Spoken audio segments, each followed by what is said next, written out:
On the 6th of May 1931, the International Colonial Exhibition opened in Paris. It was a huge celebration of the French Empire, which had never before seemed so vast, so prosperous, and so powerful. A city within a city had been built in the Bois de Vincennes on the eastern edge of Paris, including a complete replica of the Angkor Wat Temple in Cambodia, the largest religious monument in the world.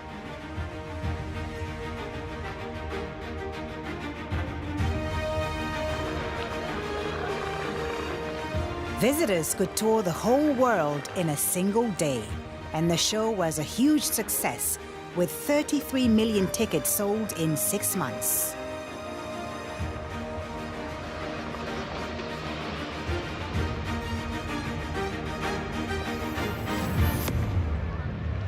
The overriding narrative was of a civilizing European nation, bringing invention and progress wherever it went. Vous allez lire après moi. Oh! Oh! Oh. France considered itself the center of the world, its greatness and strength at the heart of the 40 or more territories under its control. The message was clear. Par son importance et sa fécondité, le domaine français d'outre-mer est devenu un élément essentiel de la vie économique mondiale, une force active de la civilisation, un glorieux témoignage de la grandeur de la France. For the French of the time, this was all completely normal. La colonisation existait quand nous sommes venus au monde et que nous avons avancé dans la vie. Elle existait. C'était un état de fait. Donc, on n'a pas tendance à se révolter contre une chose qui existe ou même avoir une opinion contre. But by the 1930s, the tide of history was beginning to turn. From Dakar to Pondichéry and from Tonkin to Algiers, rebellion was in the air. A new generation of leaders was finding its voice.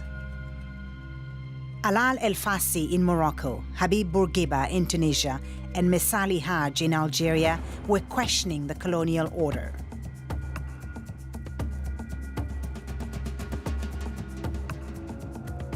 And in Africa and the Caribbean, Léopold Sédar Senghor in Senegal and Aimé Césaire in Martinique denounced the colonial regime. And in Indochina, a young communist called Ho Chi Minh was emerging as the leader of a national liberation movement.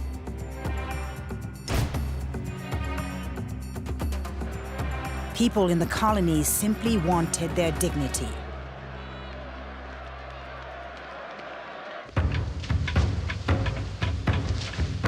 Across the empire, the colonizers were firmly in charge. Injustice and inequality had few means of redress.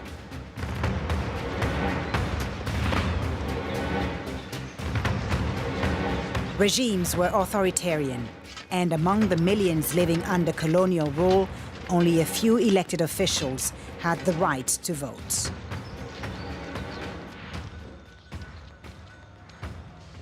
And the widespread use of forced labor underpinned the whole system.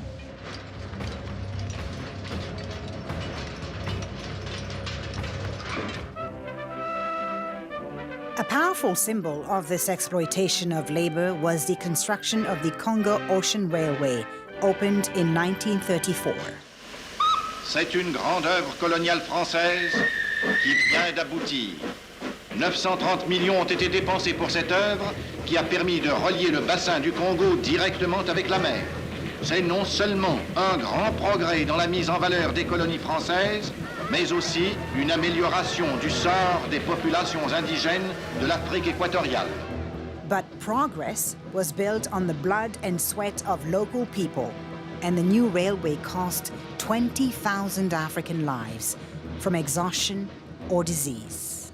Tout ce qui a pu se faire comme abus, on l'ignore totalement. On n'imaginait pas un seul instant que le gars qui construisait le pont d'Oumer était sous-payé, ou que le gars qui récoltait le coton à Ouagadougou, il était sous-payé aussi. Ça, on ne réalisait absolument pas. C'était l'empire colonial, ça faisait partie de notre existence. The subjects of the empire calculated their own value in kind. Notre père a raconté, c'est qu'ils travaillaient dans les champs et ils étaient payés en pommes de terre.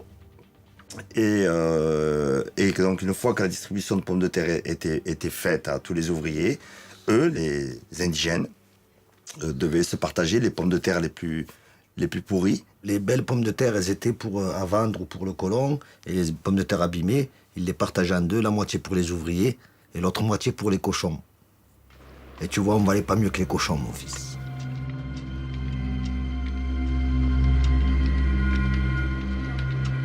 Mon grand-père, quand les Français sont arrivés dans le village, en fait, il a été marqué parce qu'à ce moment-là, les colons cherchaient à recenser les gens, à savoir combien il y avait d'hommes en âge de travailler. Ils ont utilisé une technique qui est de prendre une lame de rasoir et de marquer en fait les habitants. Et donc mon grand-père avait eu une marque au rasoir, un plus et un moins sous chaque œil. Et c'est une marque qu'il a gardée toute sa vie. This kind of injustice was behind the new demands of colonial workers. But their voices were soon drowned out by the sound of war.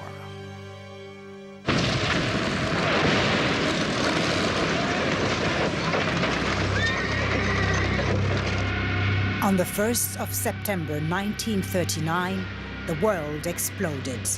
From Mayotte to Timbuktu, Algiers to Saigon, the soldiers of the empire were called on to mobilize for France. Traversant les océans, les indigènes des plus lointaines colonies viennent offrir leur vie à la patrie menacée. 100 millions de Français, animés d'une foi invincible, sont décidés à soutenir leur effort jusqu'au triomphe de la civilisation française. 10 months later, on the 14th of June 1940, the German army marched into Paris. The ranks of colonial troops were shocked. France had been defeated. The white colonizer was not invincible. Marshal Pétain's government in Vichy collaborated with Nazi Germany, while Charles de Gaulle made his famous call of the 18th of June to fight on. But he stood alone. To resist and to liberate France, he had only one option: to rally the empire to his cause, starting with Africa. In August 1940, Félix Éboué, the first black governor of Chad, joined de Gaulle. Soon, Cameroon, the Congo, Gabon, and others joined him. With this level of support, de Gaulle could now prepare for the liberation of occupied France. Support for the general and Marshal Pétain, respectively, split the empire in two. On chantait « Maréchal, nous voilà ». C'était la chanson de Pétain. C'est dans ma rue que s'entraînait la deuxième division blindée de Leclerc. C'est dans la rue de mes parents, là où on était. Donc, forcément, dans notre âge, on jouait aux soldats après. Et puis, on chantait Général de Gaulle. Avec ça, c'est 100 000 soldats. En 1940, on chantait ça à l'école. Over the course of several months and battles, whole areas of the empire joined the Gaullist camp. Le général had to make promises, like offering independence to Syria and Lebanon in return for their support. The Goumiers of Morocco, the Spahis of Algeria, Senegalese riflemen, and soldiers from Syria and Lebanon joined the forces of the Free French.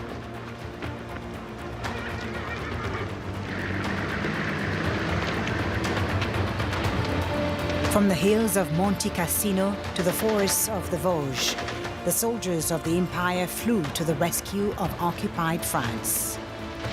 So-called savages, to be civilized, had become liberators. They didn't have the right to vote, but they had the right to die for France.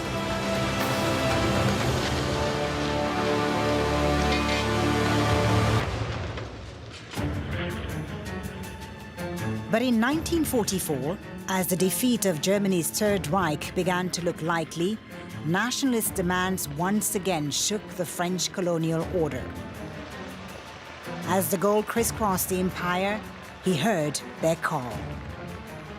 Reforms were needed to galvanize the troops and calm their spirits. So on the 30th of January 1944, he opened the Brazzaville Conference in Congo, promising to rebuild the empire on new, different foundations.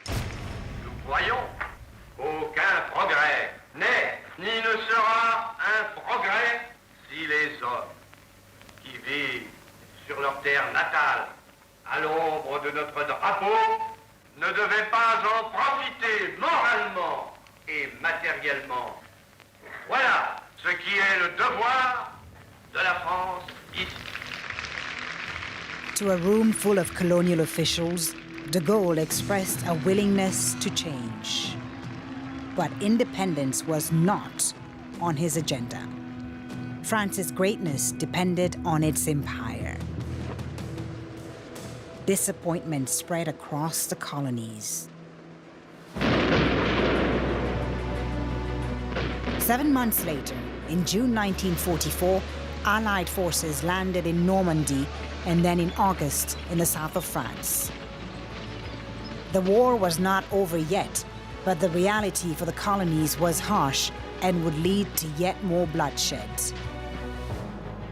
Victory in Europe was on the horizon, so the French army had to be whitewashed, so that in the eyes of the world, it would look as though it was the people of France who were liberating themselves. So the government decided to demobilize several regiments of Senegalese riflemen and other African troops. To speed up their return to Africa, they were promised that they'd be paid as soon as they arrived in Dakar.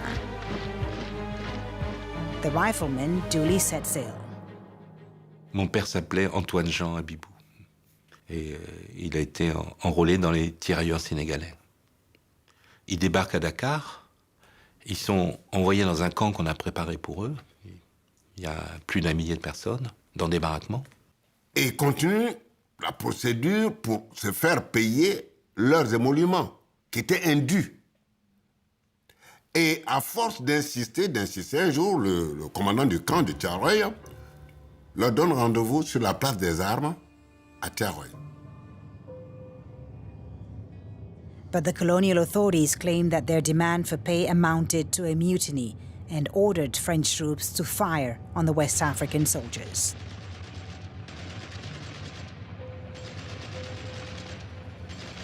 Et on tire sur des gens qui juste demandaient leur dû. Ce n'était même pas une revendication d'augmentation de salaire ou d'un avantage particulier. Non, c'est le salaire qu'on leur devait.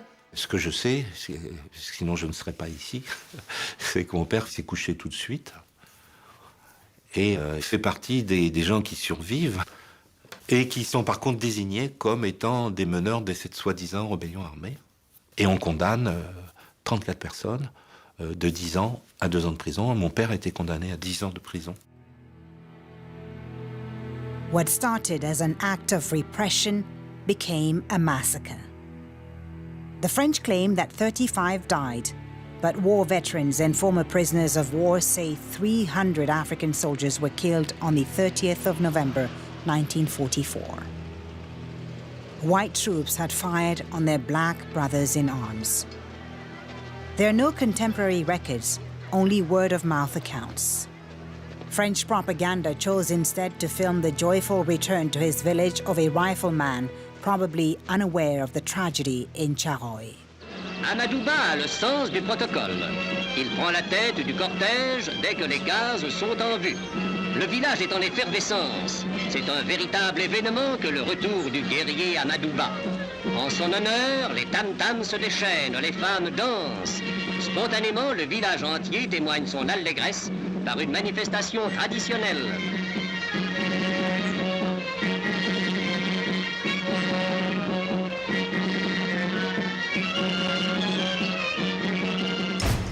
The Charoy massacre was kept a secret in France for nearly 50 years. Il n'y a aucune mémoire de ça et c'est terrible.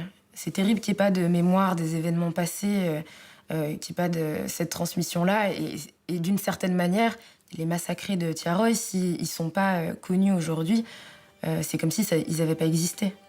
C'est quand même assez grave que l'armée française ait commis ce genre de choses, parce que ça prouve en fait que cet idéal de on libère les gens, on fait les choses parce que on veut rendre le monde meilleur et parce que on a une idéologie positive et noble derrière nous, ça prouve qu'en fait c'est pas le cas, puisque à la moindre contestation, on tue les gens.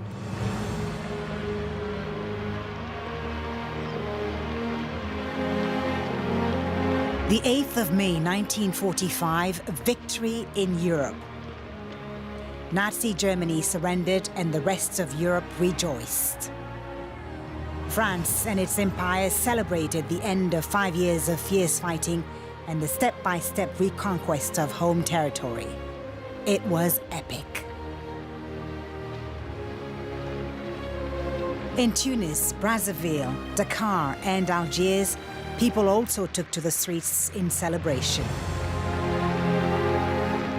But perhaps deep down, they sensed that this was the time to ask for their due.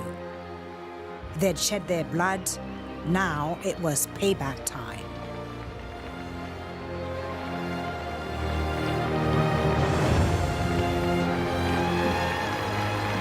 In Algeria, the French colonial authorities allowed public demonstrations on condition that no one fly the Algerian flag.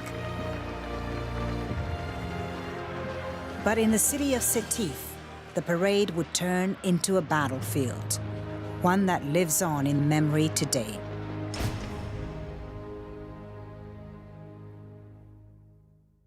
Ce jour-là, je me trouvais dans le défilé avec l'école.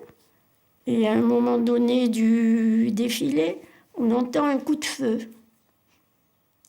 On n'a trop rien dit, on est resté tranquille. On était dans l'avenue principale de Sétif, l'avenue Jean Jaurès. Quand on nous a dit « dispersez-vous, rentrez chez vous », après ce coup de feu qui a été lancé, on ne sait pas si c'est la police ou si c'est quelqu'un des Arabes. Les Arabes sont arrivés en masse sur le défilé. Et puis ils étaient excités, ils voulaient tout casser, tout... Ils voulaient nous tuer, quoi. In the melee, a French policeman had shot and killed a young man waving an Algerian flag. Full of anger, the demonstrators attacked settlers and killed them in the streets. Soon, there were over 100 dead. This photograph of a victim with his hands cut off was widely distributed and spread panic among the colonial French. Hatred had now been sown in Algerian hearts. Victory in Europe was immediately forgotten. The colonial settlers organized themselves into local militias, and the French army went into action. In the areas around Sétif, Guelma, and Kerata, villages were razed to the ground. The army didn't stop to question suspects. They let the cameras get the footage, and the executions began. Pendant les massacres de Sétif de 8 mai 1945, il y avait une famille de chez nous, Hannoz, la famille Hannoz, dont le père était instituteur et qui a été jeté du pont avec ses deux enfants et qui sont retrouvés écrabouillés au fond de gorge de Kerata, une profondeur de, je sais pas, de 50 mètres. Oui. Ça requiert pas beaucoup de moyens de pousser des gens au bord d'une falaise, c'est-à-dire que voilà, on se débarrasse de toute une partie de la population qu'on considère qu'ils méritent de mourir, quoi. C'est quelque chose que mon père m'a raconté. Ça touche parce qu'on se dit que le nombre en fait, de personnes qui ont été tuées et la manière dont ils ont été tués, ça dévoile un peu la manière dont les Français considéraient les Algériens. Fear spread through the Arab population. To show that order had been restored, the army reenacted scenes of surrender.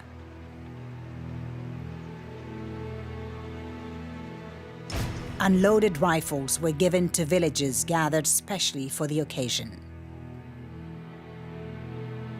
The official French figures were around 1,500 dead, but according to some Algerian sources, it was between 20 and 45,000. The colonial authorities covered it up. A few days later, Algerian soldiers who'd fought for France began returning to their homeland. Premier convoi du retour, première fête du retour. C'est une Alger en liesse qui accueille ses revenants comme des vainqueurs. Des vainqueurs, ils le sont. La victoire d'aujourd'hui, c'est la leur comme la nôtre.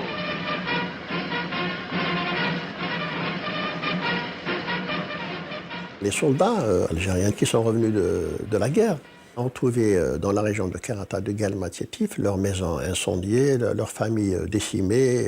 Donc c'est la récompense qu'ils ont eue après avoir participé à la libération de la France. Certains officiers, certains militaires français qui avaient participé à Monte Cassino, par exemple, ont dû vraiment avoir une haine incroyable. Enfin, un sentiment de trahison indescriptible. Et nous, on en a toujours entendu parler dans notre enfance. Mon père m'a dit que pour lui, c'était le moment qui avait déclenché en fait la guerre d'Algérie. On the French side, few understood the gravity of what had just happened. The French general Raymond Duval told the colonial government that he could establish peace for 10 years, but the colonizers must reconcile the two communities. But if France did nothing, he said, the consequences could be disastrous. Not even Duval realized how true his words would turn out to be.